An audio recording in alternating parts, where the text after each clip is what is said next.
संत रामपाल जी महाराज एक ऐसे महान संत जिन्होंने अपनी सतभक्ति, तत्व ज्ञान, करुणा और सेवा के बल पर समाज में नई मिसाल कायम की है। संत रामपाल जी महाराज की अगुवाई में उनके सभी सतलोक आश्रमों से समाज कल्याण के अद्भुत कार्यों ने समाज को सुनहरे भविष्य की एक नई उम्मीद दिखाई है। संत रामपाल जी महाराज से नाम दीक्षा लेने के बाद लाखों लोगों की लाइलाज बीमारियां जैसे कैंसर, एड्स आदि ठीक हुई। संत जी के ज्ञान से प्रेरित होकर उनके अनुयायियों ने लाखों यूनिट रक्तदान किया। संत जी ने लाखों बहन बेटियों का दहेज मुक्त विवाह करवाया।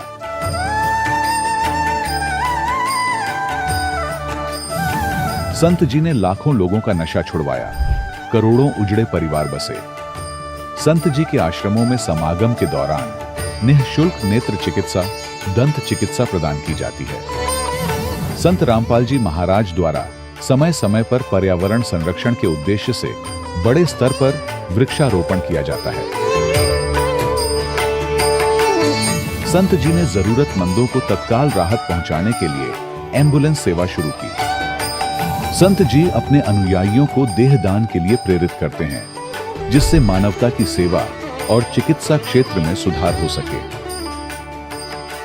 संत रामपाल जी महाराज के सभी आश्रमों में हर रोज निःशुल्क भंडारा आयोजित किया जाता है, जहां हर वर्ग, हर जाति और हर धर्म के लोग एक साथ बैठकर भोजन करते हैं।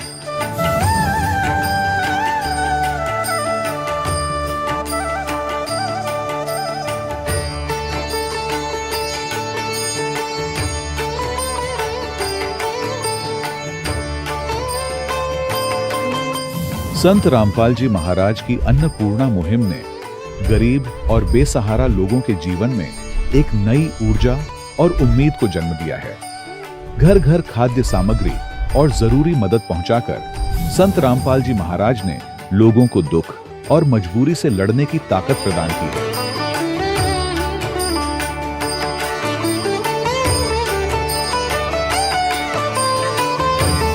संत रामपाल जी महाराज द्वारा गरीब लोगों के लिए घर बनवाने का अद्भुत कार्य एक ऐसी मिसाल कायम कर रहा है जो सदियों सदियों संत जी की उदारता और दया भावना के तौर पर जाना जाएगा।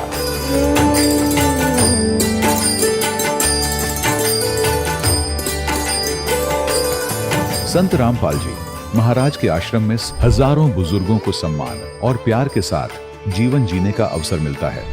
उनके खाने, रहने और स्वास्थ्य की पूरी जिम्मेदारी संत रामपाल जी महाराज उठाते हैं। अनाथ बच्चों के लिए संत रामपाल जी महाराज के सभी आश्रम किसी वरदान से कम नहीं। यहाँ उन्हें शिक्षा, संस्कार और भविष्य के लिए बेहतर अवसर प्रदान किए जाते हैं। चाहे बाढ़ हो, भूकंप या महामारी, संत रामपाल जी महाराज और उनके अनुयायी हमेशा ही जरूरतमंदों के लिए सबसे आगे खड़े रहते हैं। कोविड महामारी के दौरान संत रामपाल जी महाराज के आश्रमों से करोड़ों लोगों के लिए भोजन, दवाइयां और जीवन रक्षक सामग्रियां उपलब्ध कराई गई। चाहे गरीब की मदद हो या किसी शोषित और पीड़ित वर्ग के हक और सम्मान की लड़ाई, संत रामपाल जी महाराज ने हमेशा ही उनकी दबी आवाज को सरकारों तक पहुंचाया है और उन्हें उचित न्याय दिलवाने में अहम भूमिका अदा की है। समाज में आध्यात्मिक और सामाजिक मूल्यों के प्रति जागरूकता लाने में संत रामपाल जी महाराज हर कदम पर मानवता के सच्चे सेवक साबित हुए हैं। संत रामपाल जी महाराज का जीवन हमें सिखाता है कि सच्ची सेवा वही है जो निस्वार्थ भाव से की जाए। आइए हम भी इस महान सेवा के कार्य में इस महान संत से जुड़ें और संत रामपाल जी महाराज से नाम दीक्षा लेकर अपने जीवन को धन्य बनाएं।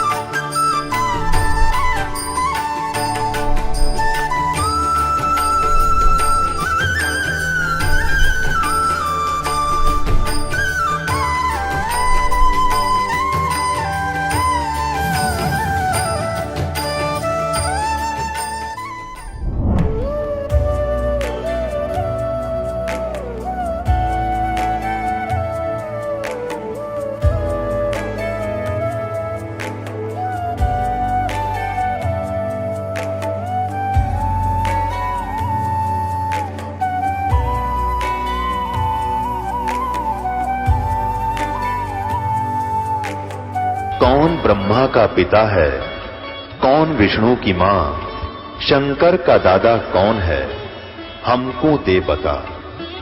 ये जानने के लिए कृपया सुनिए। जगत गुरु तत्वदर्शी संत रामपाल जी महाराज के अमृत वचन सर्व पवित्र धर्मों के पवित्र शास्त्रों के आधार पर। सत साहिब दर्शकों, ये कहानी है छत्तीसगढ़ के राजनांदगांव जिले की एक ऐसी महिला की जो असहनीय शारीरिक पीड़ा का सामना कर रही थी। इन्होंने अपनी शारीरिक पीड़ाओं से निजात पाने के लिए न जाने कहां-कहां उम्मीद लगाई, लेकिन हर जगह इन्हें निराशा ही हाथ लगी। आखिर इनके जीवन में चल रही परेशानियों से इन्हें कैसे छुटकारा मिला, और ये भी जानते हैं कि इन्होंने कैसे संत रामपाल जी महाराज से नाम दीक्षा ग्रहण की, और क्या नाम दीक्षा लेने के बाद इन्हें कोई लाभ प्राप्त हुए। आइए अब सुनते हैं ललिता जी की सच्ची कहानी, उन्हीं की जुबानी। नमस्कार जी। सत साहिब जी। क्या नाम है जी आपका? ललिता दासी। बहन जी, आप कहाँ से हैं? छत्तीसगढ़ राजनांदगांव से। संत रामपाल जी महाराज से नाम दीक्षा आपने कब ली? 2013 में जी। संत रामपाल जी महाराज से नाम दीक्षा लेने से पहले आप क्या भक्ति साधनाएं करती थी? मैं कबीर साहब को ही मानती थी और बनारस से विजयदास शास्त्री से नाम दीक्षा ली थी जी। तो फिर आप संत रामपाल जी महाराज की शरण में कैसे आईं? वो भक्ति करते करते हमें कोई लाभ होता नहीं था। मेरे सर में इतना दर्द होता था। मेरी शादी के बाद मेरे हस्बैंड आर्मी में हैं, तो मुझे रांची लेके गए थे। वहाँ आर्मी के डॉक्टर को बहुत दिखाया, और इधर आई तो तांत्रिकों को भी बहुत दिखाया। मेरे सर में इतना दर्द होता था, मैं मानसिक परेशानी भी होता था मेरे को। मैं कोई काम नहीं कर पाती थी, इतना टेंशन में मेरे हाथ पैर ना हिलता था। तो मेरे हस्बैंड भी परेशान थे, क्या करें, इतना दिखाते हैं फिर भी ठीक नहीं होता करके। उसके बाद मेरी बहन ने बताया कि कोई सत्संग में चैनल में सत्संग आता है, वो संत बहुत अच्छा है, आप इधर आके देखो संत रामपाल जी महाराज के बारे में। तो हम गए वहाँ पे, संत रामपाल जी महाराज से नाम दीक्षा लिए। संत रामपाल जी महाराज से नाम दीक्षा लेने के बाद आपको क्या क्या लाभ मिले? पहला तो मेरा जो सर दर्द होता था, मानसिक परेशानी थी, वो ठीक हुई। और उसके बाद एक बहुत बड़ा लाभ और है, मेरे हस्बैंड जब रिटायर हो रहे थे आर्मी से, तो 1 महीना पहले उसको नींद आना बंद हो गया था। बहुत बेचैनी महसूस करते थे। अब ये सर्विस छूटने के बाद मेरा सरकारी जॉब तो लगेगा नहीं, क्या करेंगे हम। बहुत टेंशन में रहते रहते वो आए यहाँ पे, हम आए, रिटायर होके आ गए। फिर उन्होंने एक दिन हंसते हुए जाके, हमसे कोई झगड़ा लड़ाई कुछ नहीं, हंसते हुए जाके उधर मानसिक परेशानी के कारण उन्होंने वो पॉइज़न ले लिया। 2 लीटर पॉइज़न लिया, और वो जो लिया वो उसका हम नाम भी नहीं जानते वो पॉइज़न कौन सा है। फिर उन्होंने ही फ़ोन किया कि मैं ऐसा ऐसा कर लिया, मैं यहाँ पे हूँ। तो हम, मेरे लड़के और मेरे घर वाले जाके उनको शुक्ला हॉस्पिटल में एडमिट किए लाके। वहाँ रंगारी करके एक डॉक्टर था, उन्होंने 2-3 दिन इलाज किए उनके। शुरू में तो बोल दिए कि इनके बचने का कोई चांस नहीं है, सुबह से इसने पॉइज़न लिया है और आज 7 बजे आप एडमिट कर रहे हो, इसके तो पूरा बॉडी में फैल गया है करके। फिर हमने बहुत रिक्वेस्ट किए, आप इलाज तो शुरू करो, तो आप साइन कर दो, बोले कुछ होता है तो हम जिम्मेदारी नहीं लेंगे।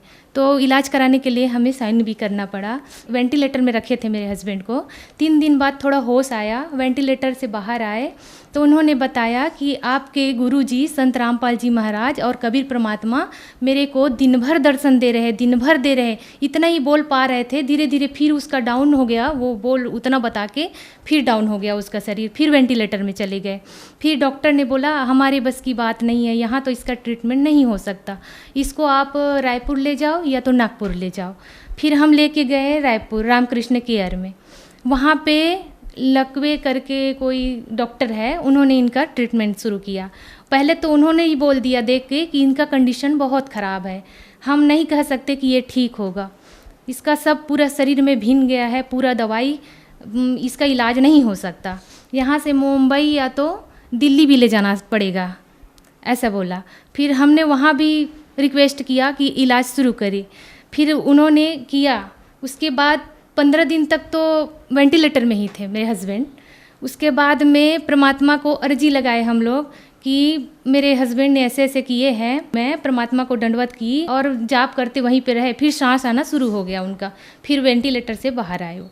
1.5 महीने बाद मेरे हस्बैंड मेरे घर वापस लौट गए, संत रामपाल जी महाराज के दया से। मेरी बेटी है, वो आगरा में हम थे, वहाँ पे इतनी बीमार पड़ती थी, रात रात भर खांसती थी, सर्दी था, दमा जैसे शिकायत हो गया था। बहुत दिखाया बच्चों के डॉक्टर को, बहुत दिखाया उनको।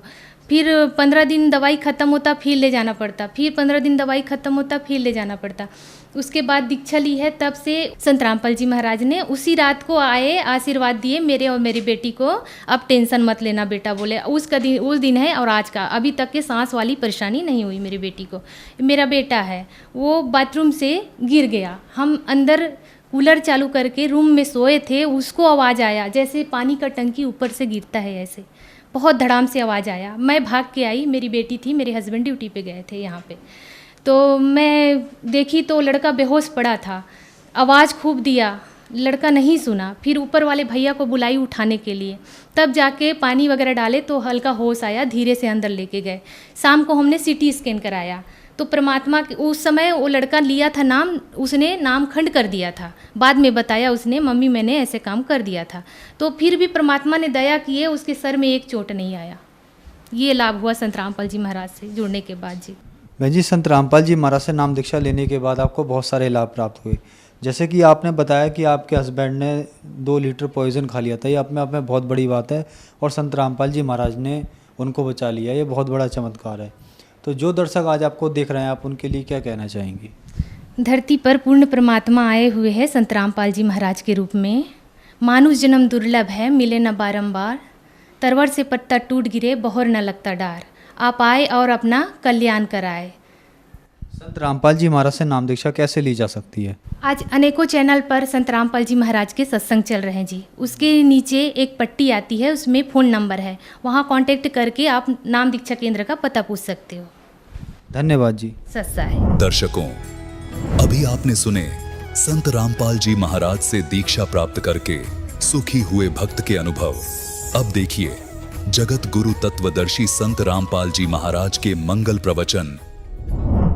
आप प्रकृति देवी हो। भगवान शंकर भी कहते हैं कि हे माता, यदि भगवान विष्णु के बाद उत्पन्न होने वाले ब्रह्मा भी आपके पुत्र हैं, तो मैं तमोगुणी लीला करने वाला शंकर क्या आपकी संतान नहीं हुआ? अर्थात मुझे भी जन्म देने वाली तुम ही हो। और ये हमारे शंकराचार्य आचार्य, ये नकली गुरु ब्राह्मण, ब्रह्मा विष्णु अजर और अमर हैं, सर्वेश्वर हैं, कोई माता पिता नहीं है। खाक पढ़ाए ने सदग्रंथों को, ये खाक टीचर थे जिसने सिलेबस का ज्ञान नहीं, मूर्ख बना रखा था हमारे को। इस अज्ञान को हटाने के लिए स्वयं परमेश्वर आते हैं। चारों युग में मेरे संत पुकारे, को के कहा हम हेल रे, हीरे माणक मोती बरसे, ये जग चुगता ढेल रे। चारों युग में परमात्मा कहते हैं हम आए हैं और अच्छी आत्माओं को मिलते हैं, उनको तत्व ज्ञान से परिचित कराते हैं।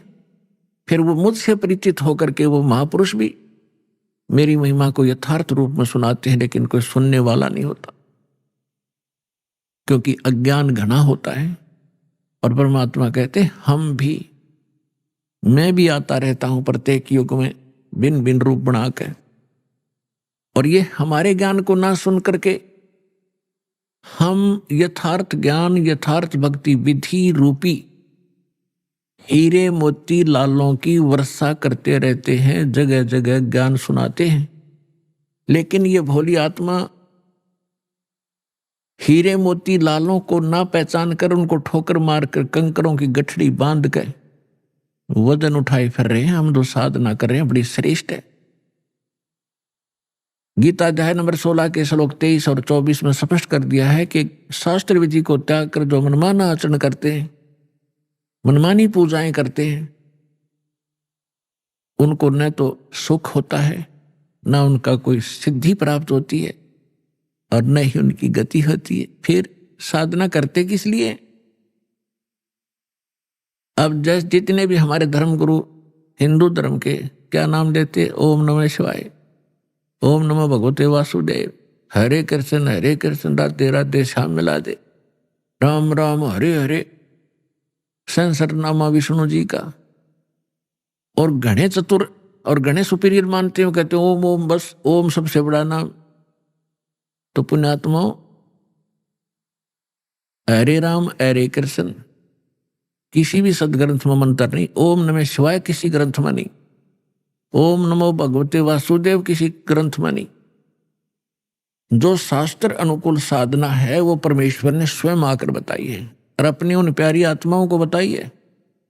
और उनको थोड़ी हिदायत दे दी थी कि जब तक इस कलयुग के अंदर ये बिजली पीढ़ी का समय नहीं आवे, इसको डिस्क्लोज ना करना, लिख देना। लिख रखी सभी महापुरुषों ने अपने अमृतवाणी में एफिडेविट लिख रखे हैं कि हम ये जाप करा करते हैं, ये मंत्र श्रेष्ठ है, इसी से मोक्ष संभव है। लेकिन सिलेबस को समझना स्टूडेंट के स्तर का काम नहीं है। पढ़ भी लेगा तो उसको समझ नहीं सकता, अप्लाई नहीं कर सकता। इसलिए टीचर गुरु की आवश्यकता होती है। तो जो गुरु रूप में परमात्मा आए थे, सतगुरु रूप में, फिर जिन महापुरुषों से मिले थे उनको अधिकार दिया था ज्ञान सुनाने का, और फिर अब इस दास को भेजा है इस पूरे कंप्लीट कोर्स को आप तक पहुंचाने के लिए, आपका मोक्ष कराने के लिए। क्योंकि अब वो समय आ गया, नहीं तो इस दास से बड़े बड़े महापुरुष पहले हुए हैं, लेकिन वो समय नहीं था, क्योंकि आप अशिक्षित थे। और अशिक्षा का लाभ नकलियों ने हमारा उठाया, ये संस्कृत बोलते रहे। हमने सोचा बड़े विद्वान हैं, इन्होंने खूब जाना होगा सदग्रंथों को। हमने परमात्मा को भी ठुकरा दिया, जिसमें 600 वर्ष पहले वो आकर ये ज्ञान सुनाया करते थे, जो आज सभी सदग्रंथों में ज्यों का त्यों पाया। तो पुण्यात्मा, 100 शुक्र मनाना उस परम पिता के। वहां ये आए, यहां आकर के उन्होंने कितने कष्ट झेले हमारे लिए। परमात्मा के उस इतिहास को, जो 600 वर्ष पहले परमेश्वर कबीर जी यहाँ आए थे, ये ज्ञान सुनाया करते थे, तो दास आज उसी परम पिता का दिया हुआ एज इट इज आप तक पहुंचा रहा हूं। अपनी तरफ से इसमें कोई मिलावट नहीं कर सकता, क्योंकि जीव का जो ज्ञान होगा वो घटिया होगा, परमात्मा का ज्ञान वो सत्य होगा। तो वो सत्य ज्ञान आप तक पहुंचा रहा हूं, ये सत्संग कर रहा हूं। परमात्मा ने सत्संग किया था, या उन महापुरुषों ने जो भगवान से मिले थे, लेकिन उनको रिजेक्ट कर दिया हमने, क्योंकि हम बालक थे, हम अशिक्षित थे, अनजान थे। आज परमात्मा ने आपको अक्षर ज्ञान कराया। ये अक्षर ज्ञान आपके लिए विष है। बेशक आप कितने विद्वान पाक गए हो, डॉक्टर, इंजीनियर, जज, वकील बन गए हो, भगवान की भक्ति नहीं है तो खाक है ये। एक रोजी रोटी तो कहीं चला ले इंसान, कल मृत्यु होगी, गधा अपने कुत्ता बन के खाज लग गए, और क्या खाओगे फिर? आपको केवल इस ही जीवन का ज्ञान है, आपको भविष्य का, आगे का नहीं। आगे के ज्ञान बिना ये खाक ज्ञान है फिर। तो ये ज्ञान देना जरूरी था। मालिक को मालूम था कि बिगड़ेंगे, ये अहंकार हो गया आपके अंदर। 2 कौड़ी का 2 छोटा सा पोस्ट मिल जाए, फूला नहीं समाता, और कल मृत्यु होकर गधा बन जाए, क्या रे माटी होती है उसकी। और पहले आप देखो पिछले इतिहास उठा के, हमारे पूर्वजों के कितने विनम्र थे, कितनी दया थी उनके अंदर, कितने नेक विचार थे। और आज हम किस स्तर पर पहुंच चुके, इस विद्या की देन है। लेकिन मालिक को मालूम था कि मेरा ज्ञान ऐसा है, इनको फिर सेट कर देगा, लेकिन शिक्षा प्राप्त हुए बिना ये मुझे समझ नहीं सकते, इनका कभी कल्याण नहीं हो सकता। इसलिए आपको ये अक्षर ज्ञानदाता ने अनिवार्य समझा, तभी आपसे काने नहीं दिया, निस आग को आपके निकट नहीं आने दिया। 4 युग चले गए। अब इसका हम फायदा उठाएंगे। अब हम बकवादों में चल पड़े, टीवी देखते हैं, बेहुदे ढंग के कपड़े पहनते बहन बेटियां भी, और इसको बड़ा विकास मानते हो, अच्छे घरों की लड़कियां हैं, ये खाक है। ऐसे कार्टून बनकर निकलती हैं घर से, लड़के भी लड़कियां भी। तो इस विद्या की देन है ये। अब इस ज्ञान से हमें पता चलेगा, लज्जा आया करेगी हमें ऐसे ऐसे बकवाद करने में, और हम भगवान भजेंगे और अपना कल्याण करवाएंगे। सतगुरु आए दया करी, ऐसे दीन दयाले, बंदी छोड़ वृत्तास कहा, जठरगनी प्रतिपाल। सतगुरु आए दया करी, ऐसे दीन दयाल। होय होय, हम किसी भयंकर गलती करके आए सतलोक में, बड़ी थाली का ठोकर मार के आए हम, और आज हम एक टुकड़े के लिए कोई देश जाता है, कोई परदेश जाता है। उसके लिए गरीबदास साहिब जी कहते हैं, उत्तर दक्षिण पूरब पश्चिम फिरदा दाने दाने नो, सर्व कला सतगुरु साहिब की, हरि आए हरियाणे नु।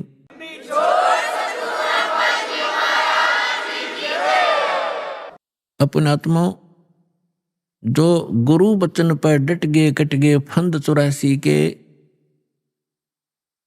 भाई जो गुरु बचन पर डट गए कट गए फंद 84 के, भाई जो गुरु बचन पर डट गए कट गए फंद 84 के, कट गए फंद 84 के, रकट गए फंद 84 के, भाई जो गुरु बचन पे डट गए रकट गए फंद 84 के। वस्तु मिली ठोड़ की ठोड़ मिट गई, मन पापी की दौड़, वस्तु मिली ठोर की ठोड़ मिट गई, मन पापी की दौड़। ये भरम मिटे मथुरा काशी के, भरम मिटे मथुरा काशी के, भाई जो गुरु बचन पे डट गए रकट गए फंद 84 के। पुणात्मा, गुरु का वचन पालन करना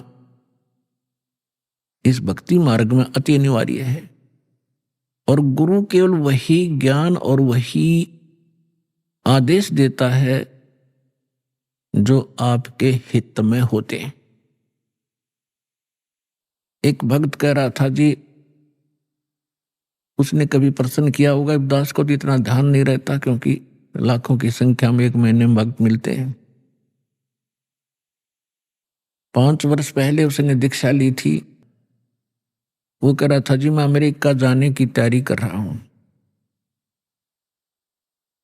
तो उसने अभी बताया, कहने लगे जी आप ये बोले कि भाई आड़े यही अमेरिका बना दूंगा जब तू विश्वास करेगा तो वो आज बता रहा था जी मुझे ऐसे दया कर दी दाता ने,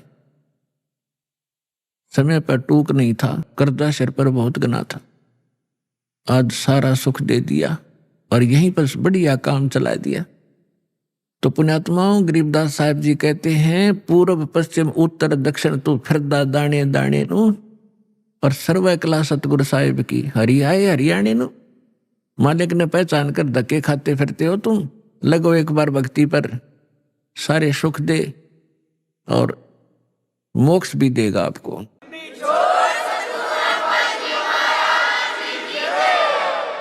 पुण्यात्माओं, सबसे पहले हमने अपने लाल की परख करनी होगी कि जिस लाल को हम लिए फिरते हैं ये वास्तव में लाल है भी कि नहीं।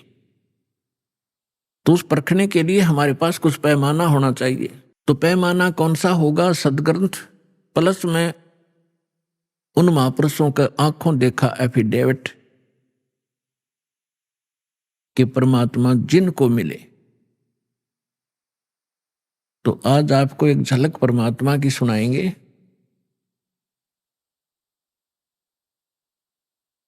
परमेश्वर कबीर जी के प्रगट के विषय में बहुत सी भ्रांतियां समाज में इन नकलियों ने फैला रखी है। क्या फैला रखी है कि कबीर साहब किसी विधवा ब्राह्मणी के कोख से जन्म हुआ था, वो शर्म के मारे बाहर डाल आई। ये बकवाद है और उन दुष्ट लोगों की बनाई हुई कहानियां हैं जो भगवान से हमें दूर रखना चाहते थे। लेकिन वास्तविकता इसकी बिल्कुल विपरीत है। परमात्मा स्वयं कहते हैं, अवधू अवगत से चला आए, मेरा कोई भेद मर्म ना पाया। ना मेरा जन्म ना गर्भ बसेरा, बालक बन दिखलाया। काशी नगर जल कमल पटेरा, तहां जुलाहे न पाया। मात पिता मेरे कछु नाही, ना मेरे घर दासी। जुल्हे का सुत आने कहाया, जगत करे मेरी हासी। स्वयं परमात्मा ने आके बताया कि मेरे कोई माता पिता नहीं थे, और किसी कारण से मैं प्रत्येक युग में अपने बच्चों को संभालने के लिए ये लीला किया करता हूं। परमात्मा प्रत्येक युग में ऐसी ही लीला करते हैं। कमल के फूल पर आकर शिशु रूप धारण करते हैं। एक सतिथि इनकी ऐसी है यहाँ आने की, और वैसे जब चाहे कभी भी एक साधु रूप में, अन्य रूप में कभी प्रकट होकर के अच्छी आत्माओं को मिलते हैं, उनको ज्ञान देते हैं। तो जब परमात्मा कलयुग में आए सन 1398, संवत 1455 ज्येष्ठ सुदी पूर्णमासी को ब्रह्म मुहूर्त में, ब्रह्म मुहूर्त होता है सूर्य उदय होने से 1.5 घंटा पूर्व, सतलोक से आए मालिक और एक शिशु रूप धारण करके और नीचे को गति की। उस समय बनारस के अंदर, काशी के अंदर एक रामानंद नाम के बहुत बड़े विद्वान प्रसिद्ध थे। उनके विषय में माना जाता था कि इन्होंने 4 वेदों को, 18 पुराणों को, श्रीमद् भगवत गीता को ठीक ढंग से जाना है, जिस कारण से वो प्रचार किया करते थे। और उन्होंने 1400 ऋषि शेष बना रखे थे, जो उनके द्वारा बताए गए ज्ञान को आगे जनता में प्रचार किया करते थे। और स्वामी रामानंद जी एक ब्राह्मण के अतिरिक्त अन्य किसी जाति मजहब वाले को अपना शिष्य नहीं बनाते थे। अन्य को वो एक हेय समझते थे, अपने से घटिया मानते थे।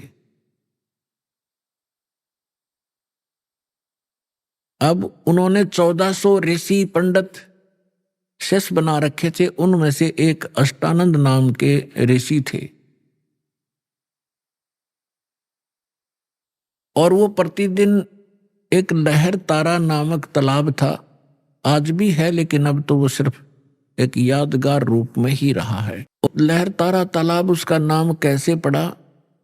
गंगा दरिया का जल वर्षा के दिनों में जब फुल स्विम पर चलती है तो गऊ घाटों के ऊपर से वो ओवरफ्लो होकर लहरों के द्वारा उछल उछल कर एक बहुत बड़ी झील में समा जाता था, भर जाता था। उसको लहर तारा नामक तालाब कहने लगे, और उसका फिर सारा वर्ष बहुत सुंदर स्वच्छ जल रहता था, क्योंकि गंगा के जल में एक विशेषता है कि ये खराब नहीं होता, क्योंकि ये जल सतलोक से आया है। परमात्मा ने एक सैंपल भेज रखा कि हमारे लोक में ऐसे पदार्थ हैं, ना दूध कभी खराब होते, दरिया बहती है, ना दही और मक्खन खराब होते। वहां का ऐसा मटेरियल है। ये एक सैंपल है आपके लिए, विश्वास करने के लिए कि वहां ऐसे पदार्थ, जब ऐसे लोक में और ये जल खराब नहीं होता, वहां तो लोक ही एक विशेष है। तो समझदार को संकेत पर्याप्त है। उस लहर तारा तालाब के ऊपर ऋषि अष्टानंद जी प्रतिदिन अपने गुरुजी के द्वारा बताए गए उस साधना को भी करते थे, उसी में स्नान करते थे। एकांत स्थान, शांत स्थान पर वो भगवान की भक्ति का चिंतन किया करते थे। वो प्रतिदिन की तरह वो भी अपने चिंतन में स्नान करके बैठे थे। आकाश से क्या देखा अष्टानंद जी ने? कि एक बहुत प्रकाश, तेज प्रकाश का गोला सा ऊपर से स्पीड के साथ आ रहा है। और वेद भी यही बताते हैं कि वो परमात्मा ऊपर के लोक में रहता है और उस वहां से गति करके आता है, बिजली विद्युत जैसी गति से यहां आकर हमें प्राप्त होते हैं। अष्टानंद जी ने देखा कि बहुत तेज प्रकाश, कभी देखा नहीं ऐसा। जब उसने देखा तो उसकी आंखें सहन नहीं कर सकी, चरम दृष्टि बंद होगी। आंखें बंद होने के बाद उसने क्या देखा कि एक बालक है, शिशु रूप दिखाई दिया। जैसे हम सूर्य की तरफ देखते हैं प्रथम सीधा, तो हमारी चरम दृष्टि सहन नहीं कर पाती, आंखें बंद हो जाती हैं। आंखें जब बंद होती हैं या हम दूसरी साइड में देखते हैं तो सूर्य का प्रकाश रहित आकार दिखाई देता है और वो काफी देर तक आंखों में बना रहता है। ठीक यही दशा अष्टानंद जी की हुई कि उसने जब वो प्रकाश की तरफ देखा तो वो प्रकाश किसका था? सूर्य का, यानी परमात्मा का। और जब आंखें बंद की तो क्या देखा? उस शिशु का प्रकाश था, वो परमात्मा का प्रकाश था।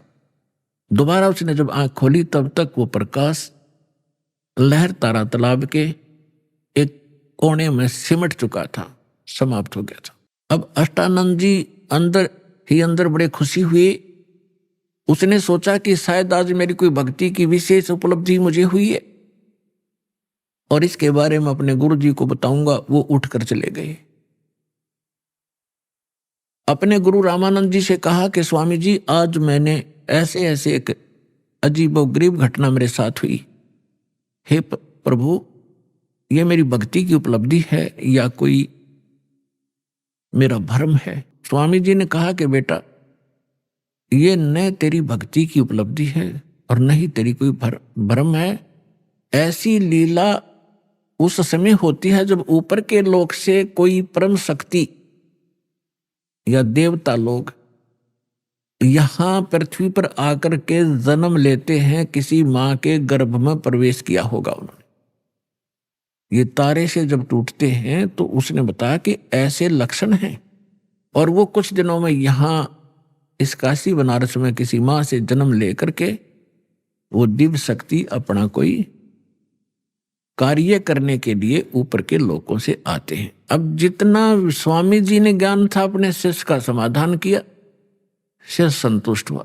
अब इन ऋषि महर्षियों ने वही भगवान देखे हैं जो मां से ही जन्म लेते रहे। श्री राम, श्री कृष्ण और बाकी 18, 25, जो 8, 9 जो बताते हैं, ये ऐसे आते हैं।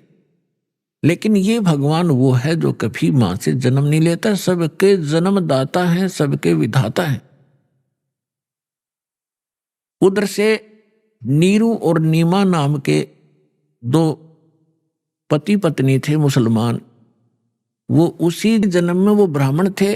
गौरी शंकर पुरुष का नाम था, सरस्वती उसकी पत्नी का नाम था। गौरी शंकर भगवान शंकर के बहुत ज्यादा उपासक थे और नेक आत्मा ब्राह्मण थे।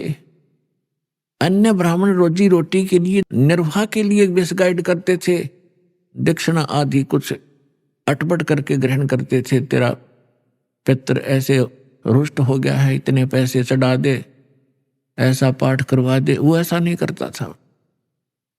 वो केवल शिव जी की कथा सुनाते थे शिवपुराण से, और जो भी उसकी दक्षिणा आती थी अपने निर्वाह के लिए रखकर बाकी शेष भंडारे में लगाते थे। तो उनके अनुयायी बहुत अच्छे तरह परिचित थे कि बिल्कुल निष्पक्ष कथाएं करते हैं, निस्वार्थ कथाएं करते हैं, जिस कारण से उनकी काफी प्रसिद्धि काशी में हो रही थी। और अन्य जो नकली ब्राह्मण थे रोजी रोटी वाले, वो उससे घनी ईर्षा करते थे कि ज्यादा लोग इनको पसंद करने लगे, हमसे दूर होते जा रहे हैं। इस बात से मुसलमान काजी, मुल्ला, पीर खूब परिचित थे कि गौरी शंकर से अन्य जो धर्म गुरु हैं ब्राह्मण, ये अक्षुब्ध हैं और ये हिंदू धर्म का प्रचार घना कर रहा है। इसलिए उन्होंने बाई फोर्स गौरी शंकर सरस्वती को मुसलमान बना दिया। मुसलमान कैसे बना दिया? अपना जूठा पानी करके गली में खड़ा होकर और उनके ऊपर फेंक दिया, उनके कपड़े में फेंक दिया और उनके मुंह में डाल दिया। तो अन्य जो ब्राह्मण थे वो तो इसी दाव में थे। किसी दिन यूं फंसे, सबने मुनादी करा दी, गौरी शंकर मुसलमान बन गया है, उसको जाति से डाल दिया है, उसका गंगा में स्नान करना बंद कर दिया। अब सारे हिंदू उनसे बाइकाट कर गए, तो वो विवश हुआ। उनका नाम रख दिया नूर अली गौरी शंकर का, और नियामत रख दिया उसकी पत्नी नीमा का, नियामत। तो इस प्रकार फिर अपभ्रंश करके उनको नीरू और नीमा कहने लगे।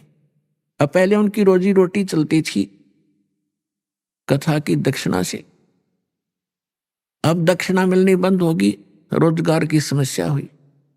उन्होंने एक सिंपल सा काम जिसमें कोई पैसा नहीं लगना था, ऐसा काम शुरू कर दिया कपड़ा बुनने का। और समय के बीत जाने पर उनको जुलाहा कहने लगे। नीरू नीमा निसंतान थे, उनका कोई संतान नहीं थी। 60-62 साल की उम्र उनकी हो चुकी थी। भले ही वो मुसलमान बन गए थे, लेकिन भगवान शंकर को दिल से भुला नहीं पाए थे। कोई भी आपत्ति आती थी या कोई विशेष कसक होती थी, भगवान शंकर को ही वो याद किया करते थे। भले ही वो मुसलमान रीति को भी निर्वाह कर रहे थे, उसको भी चल रहे थे। अपने आत्मा उनको संतान नहीं थी। अब जो उस समय एक ऐसी धारणा समाज में फैला रखी थी नकली ब्राह्मण गुरुओं ने कि जिसका संतान नहीं वो सबसे निकम्मी आत्मा है, उसकी सुबह सुबह दर्शन भी नहीं होने चाहिए। तो जिस कारण से जिनका संतान नहीं होती थी वो खूब समझते थे कि सामने वाला बाइकाट कर गया, गली बदल गया, रास्ता चेंज कर गया। मुझे देखकर वो बहुत कुड़ कर अपना जीवन व्यतीत किया करते थे। यानी संसार की परंपरा से उस व्यक्ति को जिसके संतान नहीं है वह सबसे मनहूस माना जाता था, और भगवान के अध्यात्म ज्ञान के आधार से वो परिवार, वो दंपति, वो पति पत्नी एक नंबर के हंस और पुण्यात्मा होते हैं। पुण्यात्मा का मतलब है कि उनका फाइनल मैच होता है जब सतगुरु मिल जाता है। वो उनका कहीं किसी से अब लेन देन नहीं रहा, ना पुत्र का ना पुत्री का संस्कार शेष है। और यदि उनको सतगुरु मिल जाए, भक्ति ठीक कर ले, उनका बेड़ा पार तुरंत हो जाए उसी जीवन में। अब ये ना समझना कि जिनका संतान है वो पुण्यकर्मी नहीं है, नहीं, जिनको सतगुरु मिल गए मनुष्य जीवन में, दोनों ही पार हैं, दोनों ही पुण्यकर्मी प्राणी।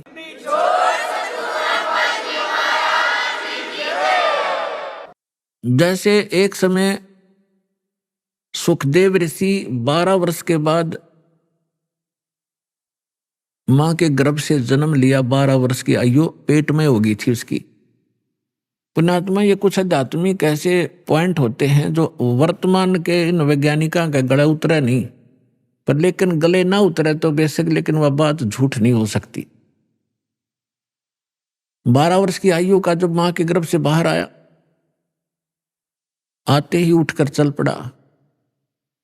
व्यास जी का पुत्र था, व्यास जी की पत्नी से उसका जन्म हुआ था। तो व्यास जी इंतजार करते थे, विद्वान पुरुष थे, ये कोई अच्छी आत्मा है जो 12 वर्ष तक माँ के गर्भ में, माँ को मालूम भी नहीं, इतना कोई पीड़ा नहीं हो रही है।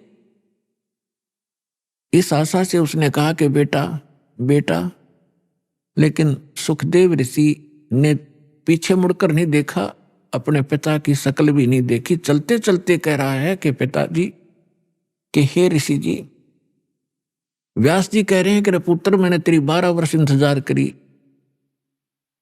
मुझे अपना शकलता दिखा दे। एक वह वो पुत्र मोह में घना वश हो रहा था। तो ऋषि जी कहते हैं, चलते चलते सुखदेव कहते हैं कि ऋषि जी, ना जाने कितनी बार तू मेरा बाप हो लिया और ना जाने कितनी बार मैं तेरा बाप हो गया। ये बहुत बूढ़ी बीमारी है, इबका मैं अपना पीछा छुटवाऊंगा और मैं ना देखूं तेरी और कहीं मेरी ममता तेरे में फंस ना जाए। यूं कहकर आकाश में उड़ गया, दूसरी जगह जाकर प्रकट हो गया। वहां जाकर अपनी और नालापा काटी कहने का भाव ये है, फिर सुखदेव ऋषि ने कहा था कि एक लेवा एक देवादूतम, कोई किसी का पिता नहीं पूतम। ये ऋण संबंध जुड़ा एक ठाठा, अंश में सब 12 बाट। ये तो एक दूसरे का संस्कार है, कोई देने आ रहा है, कोई लेने आ रहा है। जैसे आज हम संस्कार बढ़ा रहे हैं, कोई रिश्वत लेता है, आज वो रिश्वत ले रहा किसी से 1 लाख 1.5 लाख रुपए, अगले जन्म में वो दामाद बनकर लड़की भी ले जाएगा और वो पैसे भी लेगा। बिरान माटी होगी फिर हमारी नो, फिर या गधा बनकर देना पड़ेगा, किसी की भैंस बनकर देना पड़ेगा, फिर दूध नहीं दे उसके इंजेक्शन लाओगे, दे लट्ठा लठरेंगे।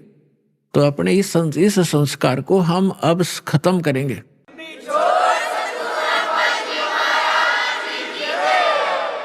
तो इस विष को हम तभी तक खा रहे हैं जब तक हमें ये विष दिखाई नहीं देता, हम पहचानने योग्य नहीं थे।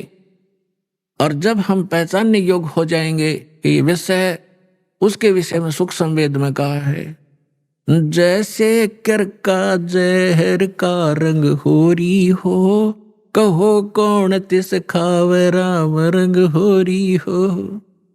जैसे कण पड़ा हो किस विष का, और ये पता हो ये विष का कण है, कहते कौन छुएगा उसको, खान की तो बहुत दूर बात, हाथ भी ना लावे, किसी और कपड़े तो पकड़ेगा और कितने पता नहीं मिट्टी में दबा का होगा, कहीं और भी ना खा ले। और परमात्मा की भक्ति करने से ही सुख होगा, होरी माने खुशी होगी। तो नीरू निमान का कोई संतान नहीं थी, और कि इसीलिए पुण्यात्मा थी, भगवान आ गया गोदी में। अब भगत का और जगत का सदा से विरोध रहा है, मतभेद रहा है वैचारिक, और जिस कारण से इनकी खींचातान बनी रही तो बनी रहो, क्योंकि भगत को ज्ञान हो जाता भक्ति का और जगत को ज्ञान होता अपनी ही परंपराओं का, वो उन्हीं का उत्तम मान रहे होते हैं, इसलिए विरोध करते हैं भक्तों का। ये तो जाकर लंबे पड़े वहां पर, ये पता नहीं कैसे कर रहे हैं, ये मुसलमान रहे ना हिंदू, मतलब इस तरह की वो बातें करते हैं, करने दो। हम अपने इस ज्ञान के आधार से आगे बढ़ते रहेंगे, एक दिन पूरा विश्व स्वीकार करेगा ये ऐसा गजब का मार्ग है, और इसी से सुख है।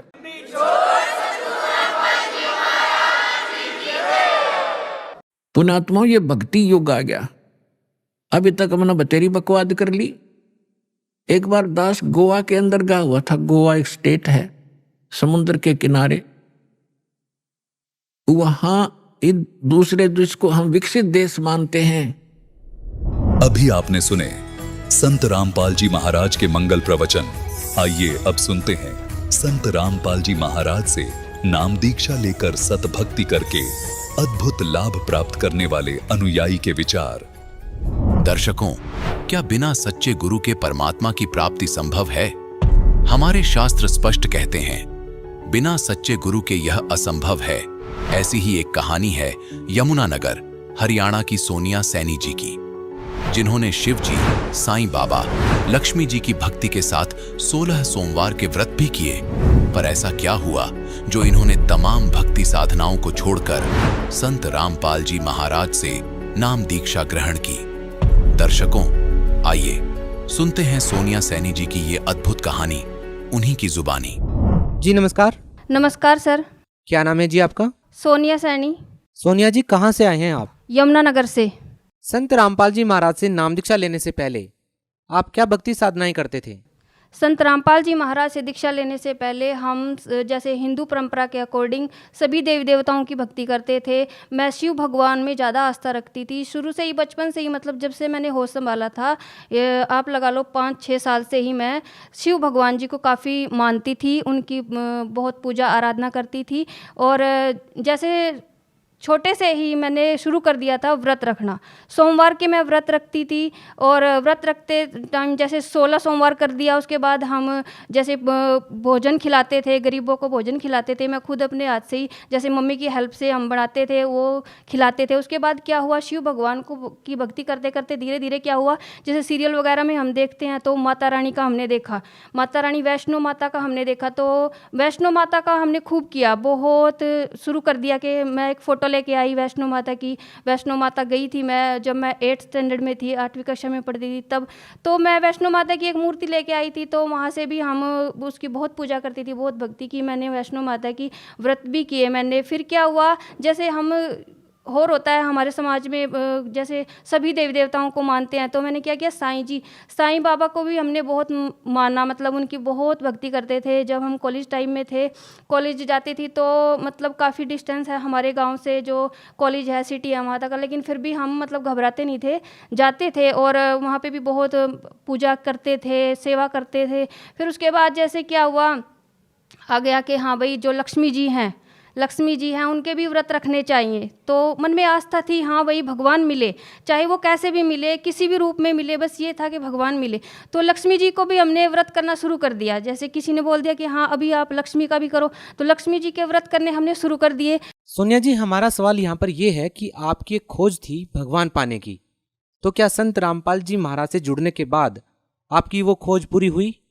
देखिए, करते थे काफ़ी पूजाएं की, तो क्या हुआ, हमारी रिश्ता तय हुआ।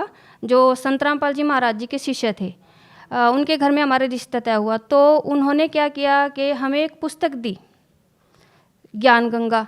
तो ज्ञान गंगा ऐसे ही उस समय मैं एमए कर रही थी, तो एग्ज़ाम का टाइम था, तो मैंने उस पर इतना ध्यान नहीं दिया, क्योंकि मेरी थिंकिंग ये थी, ध्यान इसलिए नहीं दिया कि मुझे जैसे पता लगा था ना ससुराल की तरफ से कि इन्होंने गुरु बना रखे हैं। तो मेरी थिंकिंग ये थी कि मेरे और भगवान के बीच में, क्योंकि मैं भक्ति खूब करती थी, जागरण वगैरह भी हम करते थे मेरे पापा, तो मेरे और भगवान के बीच में थर्ड पर्सन की कोई ज़रूरत नहीं है, यानी कि मुझे गुरु की कोई आवश्यकता नहीं है। गुरु क्या होते हैं, बस उनके विषय में मेरा यही था कि गुरु कुछ नहीं है, भगवान और हम जो हैं वो सब कुछ है। ठीक है, तो ऐसे करके थोड़े दिन के बाद ससुराल से कॉल आई, उन्होंने बोला कि आपने वो पुस्तक पढ़ी? तो हमने कहा नहीं, हमें टाइम नहीं मिला, नहीं पढ़ी। तो उन्होंने कहा उसको एक बार पढ़ो। तो हमने कहा वो मोटी है, हम क्या पढ़े, उसमें से कुछ समझ तो आता नहीं। तो उन्होंने बोला कि आप ऐसा करो, सृष्टि रचना उसमें से पढ़ो।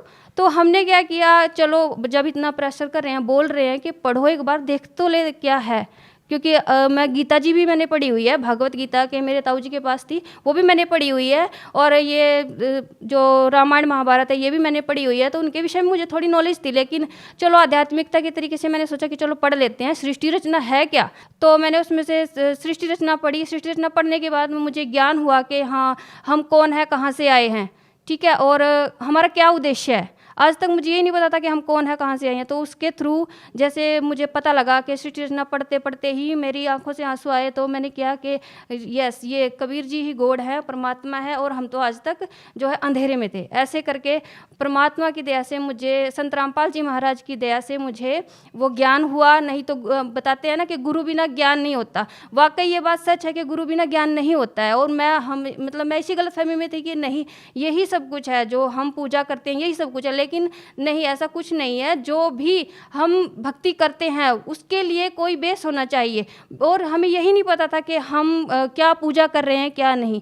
सोनिया जी, हमारा सवाल ये है कि हर एक श्रद्धालु संत रामपाल जी महाराज जी से इसलिए भी नाम दीक्षा लेता है ताकि उसे आध्यात्मिक, भौतिक और आर्थिक लाभ मिले।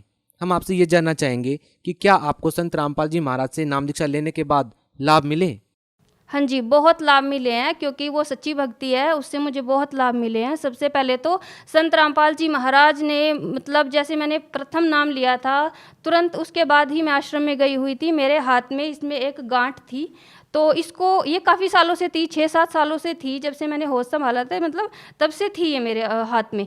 तो छोटी थी पहले, तो धीरे धीरे ये बड़ी हो गई। तो इसके लिए मैंने बहुत कुछ किया, डॉक्टर को भी दिखाया। डॉक्टर बोलते थे कट लगा के ऐसे तो हल्का सा ऑपरेशन करके इसको निकाल दिया जाएगा, लेकिन उसके बाद भी कोई गारंटी नहीं होती थी कि जैसे जख्म निकाला है तो कैंसर बनने का भी खतरा होता है।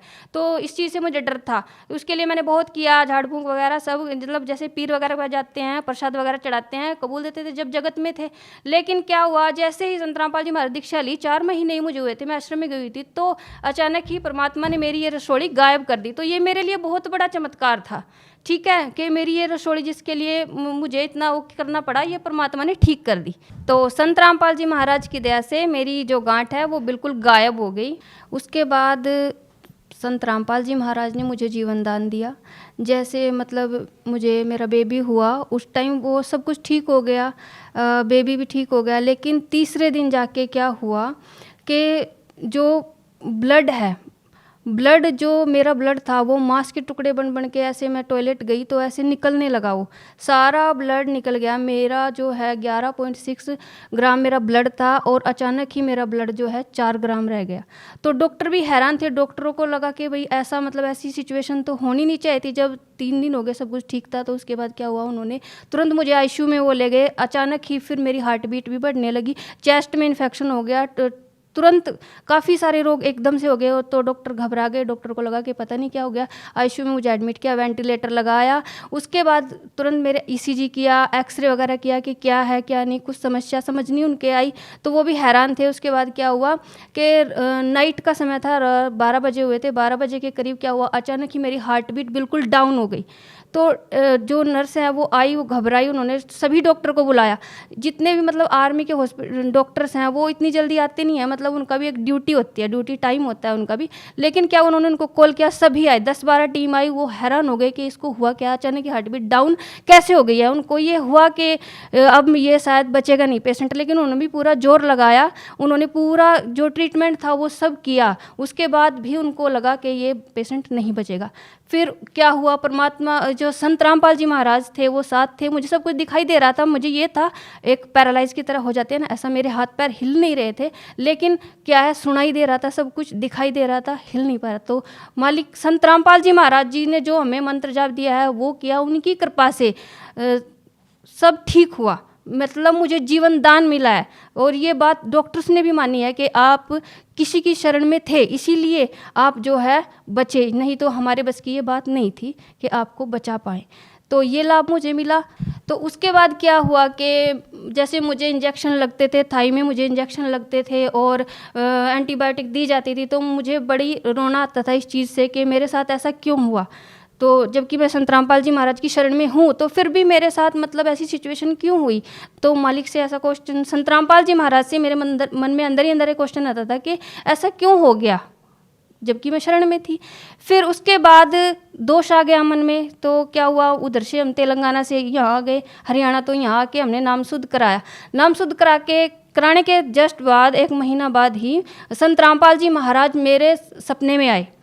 सपने में आप ये लगा लो कि जैसे होता है ना कि जागृत अवस्था भी है और सपना सा भी है, ऐसे आए। उन्होंने मुझे सब कुछ दिखाया, मेरा जैसे ही मेरी डेथ हो चुकी है ऐसे उन्होंने मुझे दिखाया संत रामपाल जी महाराज ने। और ऐसे उन्होंने बताया कि बेटा अब तुझे मतलब तेरे अंदर तो ये है कि ये किया, मतलब तुझे दुख क्यों हुआ, लेकिन तुम्हें नहीं पता था कि बेटा ये तुम्हारी मृत्यु थी। उन्होंने बिल्कुल क्लियर मुझे दिखाया कि ऐसे मैं मरी हुई हूँ, मरी ऐसे। परमात्मा संत रामपाल जी महाराज आए, उन्होंने मुझे आशीर्वाद दिया, उनके आशीर्वाद से मुझे जीवन दान मिला। उन्होंने मुझे क्लियर सब कुछ दिखाया टोटली। और वो बच्चा भी जैसे कोई आई, एक माई जैसे सपने में ही आई एक लेडीज, उन्होंने बच्चे को मेरे साथ दिया और उन्होंने बोला कि देखो तुम बड़े की शरण में हो, तुम बड़े भगवान की शरण में हो, इसलिए तुम्हें जीवन दान मिल गया और तुम्हारी जगह मैं अब जा रही हूँ। वो बच्चे को दे के मुझे गई और मेरे को बोली कि इस बच्चे का ध्यान रखना। तो ऐसे मुझे संत रामपाल जी महाराज ने ये प्रूफ कराया कि हाँ बेटा तेरी मृत्यु थी और तुझे ऐसे बचाया गया। उसके बाद क्या हुआ कि जैसे मुझे थोड़ा समस्या हुई सर्वाइकल की, तो डॉक्टर्स के पास मैं गई, उन्होंने बोला कि आपको सर्वाइकल है, ऐसे पेन होता था मुझे। तो दवाई उन्होंने दी, दवाई से कोई आराम नहीं लगा क्योंकि दवाई मुझे पहले रिएक्शन करती थी। तो संत रामपाल जी महाराज से मैंने प्रार्थना की कि मालिक अगर संत रामपाल जी महाराज अगर आपके ही बच्चों को मतलब ऐसा होने लग जाए तो फिर आम जनता की तो क्या बात। तो संत रामपाल जी महाराज से जैसे ही प्रार्थना की तो नेक्स्ट डे ही वो मेरा सर्वाइकल बिल्कुल ठीक हो गया और मैं तकिया भी लेती हूँ, कोई दिक्कत नहीं। जबकि डॉक्टर ने बोला आप कभी तकिया मत लेना, लेकिन मैं लेती हूँ आराम से, कोई दिक्कत नहीं है। उसके बाद क्या हुआ कि मेरी रीढ़ ये हड्डी है, जो एडी की हड्डी है, वो बढ़ गई। उसके लिए भी मैंने काफ़ी दवाएँ की, यमुनानगर हॉस्पिटल में भी की, कमांड हॉस्पिटल में भी की। वो क्या करते थे, पेन किलर दे देते थे, लेकिन उससे कोई आराम नहीं होता था। ठीक है, और वो चलता रहा, कई महीने चलता रहा। उसके बाद डॉक्टर बोले आपकी जो हड्डी है इसमें इंजेक्शन लगाना पड़ेगा। अब इंजेक्शन से मुझे मतलब ये था कि नहीं मैं नहीं लगवाऊंगी। तो फिर संत रामपाल जी महाराज के चरणों में अरदास लगाई कि संत रामपाल जी महाराज ऐसे ऐसे हो गया। तो परमात्मा संत रामपाल जी महाराज का उत्तर है कि बेटा कोई बात नहीं, भगवान दया करेंगे। तो परमात्मा संत रामपाल जी महाराज की दया से वो जो रोग था वो भी धीरे धीरे खत्म हो गया और आज पूर्ण रूप से स्वस्थ हूँ। आपके सामने हूँ, जिंदा हूँ। और इससे बड़ा लाभ क्या होगा कि मुझे परमात्मा ने जीवन दान दिया, एक मरे हुए इंसान को परमात्मा ने जीवित किया। जैसे कि वेदों में भी लिखा है ना कि वह परमात्मा वही परमात्मा है जो हमें 100 वर्ष की आयु बढ़ा देता है और जीवन दान देता है। और इसके अलावा मेरा बेटा है, वो उसको भी एक रोग हो गया था जिसको मसान का रोग बोलते हैं। वो मिनट मतलब सेकंड में सुसु करने लग गया था, वो छोटा ही था। उस समय भी संत रामपाल जी, हमने डॉक्टर को भी दिखाया था, वो ठीक नहीं हो पाया था। 3 दिन हो गए थे लगातार ऐसे ही करते करते। तो संत रामपाल जी महाराज से प्रार्थना की, जैसे ही प्रार्थना की वैसे ही वो रोग एकदम खत्म हो गया। ये देखकर मेरे जो कज़न आई हुई थी वो भी हैरान थे कि मैंने उनके सामने ही दवाएं को फेंका के देखो अब मैं फेंक रही हूँ दवाएं, और अब देखना मेरे संत रामपाल जी महाराज इसको कैसे ठीक करते हैं। और वैसा ही हुआ, मेरे संत रामपाल जी महाराज जी ने उस रोग को भी बिल्कुल ठीक कर दिया। तो मेरे जो पापा हैं वो ड्रिंक करते थे, तो उसकी वजह से हम काफ़ी परेशान रहते थे, घर में लड़ाई झगड़े होते रहते थे। मम्मी के साथ भी मारपीट हो जाती थी उनकी। और हम जैसे एजुकेटेड हैं तो हमें भी थोड़ा लगता था कि हम इतने एजुकेटेड हैं और हमारे जो पापा हैं वो ड्रिंक कर रहे हैं तो समाज में क्या संदेश जाएगा। हम अपने पापा को समझाते भी थे लेकिन वो नहीं, मतलब उनको लगता नहीं था कि हाँ भाई छोड़ पाऊँगा मैं। ये दिन क्या हुआ, पापा ने खूब झगड़ा किया, मम्मी को भी मार दिया। तो हम डिसाइड कर लिया कि अब बहुत हो गया, तो अब हम चलेंगे। तो हमने क्या किया, मेरे पापा दुर्गा जी को मानते थे, तो हमने क्या किया, गीता उठाई और संत रामपाल जी महाराज की बुक उठाई और गीता उनके पास गए, उनको समझाया। तब मेरे पापा जी को समझ आया। उसके बाद उन्होंने धीरे धीरे ज्ञान सुनना शुरू कर दिया, सत्संग देखना शुरू कर दिया। तो उन्होंने नाम दीक्षा ले ली और आज वो ठीक हैं, कोई ड्रिंक नहीं करते हैं। ऐसे ही मेरे ससुर जी थे, वो भी ड्रिंक करते थे। धीरे धीरे वो भी हमको देख कर उन्होंने भी ड्रिंक करना छोड़ दिया। और आज मतलब जो फैमिली है उसमें ऐसा माहौल है, जैसे बोलते हैं ना परमात्मा के संत रामपाल जी महाराज बताते हैं कि सतलोक जैसा माहौल है। आप क्या कारण मानते हैं कि आपने अन्य संतों से नाम दीक्षा लेकर के इतनी सारी भक्ति की, फिर भी आपको कोई लाभ नहीं मिला? क्या कारण मानते हैं? ये कारण ये है कि वो जो साधनाएं थी वो शास्त्र के विरुद्ध थी, यानी कि वो हमारा मनमाना आचरण था। जैसे किसी ने बोल दिया कि आप क्या शिव के व्रत रख लो, आप विष्णु के व्रत रख लो, आप ये कथा कराओ, वो कराओ आप, तो वो हमारा मनमाना आचरण था। उससे लाभ तो होना ही नहीं था क्योंकि वो शास्त्र के विरुद्ध साधना थी। सोनिया जी, आपने एक बहुत बड़ा प्रश्न ये खड़ा कर दिया है कि जो साधनाएं आप पहले कर रहे थे वो शास्त्र के विरुद्ध थी। ये आप कैसे बोल सकते हैं और आपके पास क्या प्रमाण है?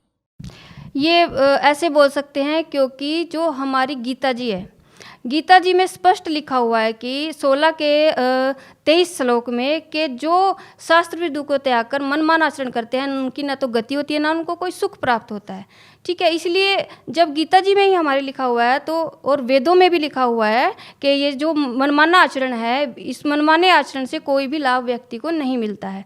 ठीक है, जब हम संत रामपाल जी महाराज की शरण में आए, उन्होंने हमें बताया, ये सब ज्ञान कराया, तब हमें पता लगा कि हाँ, शास्त्र के अनुसार साधना क्या होती है, तत्वदर्शी संत कौन होते हैं और उन्हीं से दीक्षा लेने से हमें पूर्ण लाभ और पूर्ण मोक्ष की प्राप्ति होगी।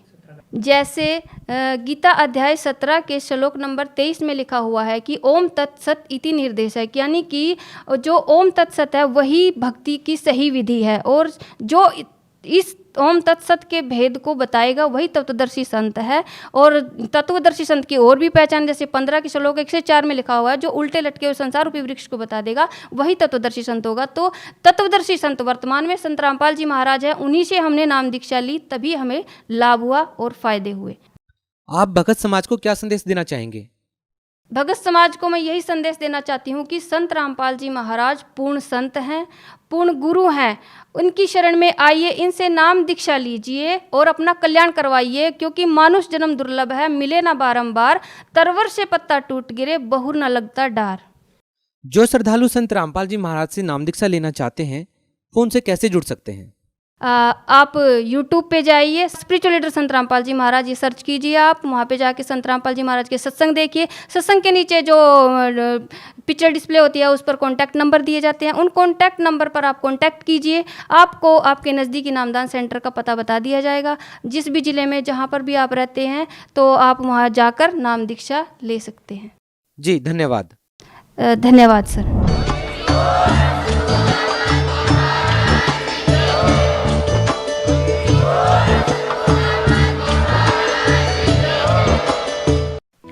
आप सुन रहे थे जगत गुरु तत्वदर्शी संत रामपाल जी महाराज के मंगल प्रवचन। अधिक जानकारी के लिए संपर्क करें।